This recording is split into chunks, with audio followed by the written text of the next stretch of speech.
আসসালামু আলাইকুম। এমএমআরিকো ফার্মের পক্ষ থেকে আমি মুশফিকুর রহমান। আজকে আমাদের গুঁড়া মশলার কাজ চলতেছে। ঈদের ছুটিতে বাড়িতে আসলাম, ভাবলাম যে আমাদের গুঁড়া মশলার স্টক একটু কমে গেছে, তো কিছু করে নিয়ে যাই একদম হোমমেড উপায়ে আম্মুর সহযোগিতায়।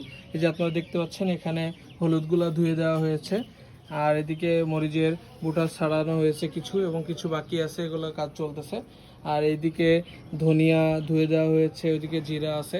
সকল কিছু হোমমেড উপায়ে, একদম হোমমেড পদ্ধতি মেনটেন করে আমরা করতেছি কাজগুলা। আর খুব শীঘ্রই আপনাদেরকে আবার নতুন স্টকে আমরা গুঁড়া মশলা দিতে পারবো। আর এখানে যেগুলো যদি ধুয়ে দেই, হলুদ ধুয়ে দিলে অনেকদিন ভালো থাকে, অনেকদিন সংরক্ষণ করতে পারবেন আপনারা, পোকা হবে না। এবং প্রত্যেকটা জিনিস আবার নতুন করে ঝাড়া হবে শুকিয়ে গেলে, কুলা ব্যবহার করে একদম গ্রামীণ পদ্ধতিতে হোমমেড উপায়ে ঝাড়া হবে।